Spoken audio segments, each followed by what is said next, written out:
Lionel Messi football পিক্সেলের এমন unique character যিনি একাই একটি ম্যাচ উইন করার ম্যাজিক্যাল ক্ষমতা রাখেন।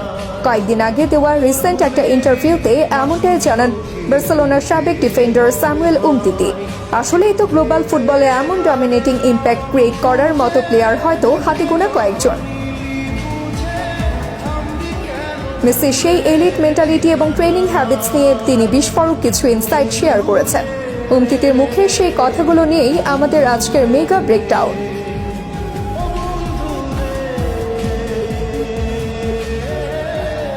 উমতিতি হাইলাইট করেছেন মেসির সেই ফিউরিয়াস ড্রাইভকে। টিমের ওভারঅল পারফরমেন্স যাই হোক না কেন, নিচে স্কোরশিটের নাম তুলতে না পারলে নাকি মেসি থাকতেন টোটালি আনস্যাটিসফাইড। তার মাইন্ডসেট ছিল ক্রিস্টাল ক্লিয়ার, প্রতি সিজনে নিজের আগের গোল ট্যালি ব্রেক করা এবং নিজেকে ছাড়িয়ে যাওয়া। উমতিতির সোজা সাপটা কথা, মেসি এমন এক ইউনিক ফ্রিক যিনি একাই ম্যাচের রেজাল্ট বদলে দেওয়ার সামর্থ্য রাখেন।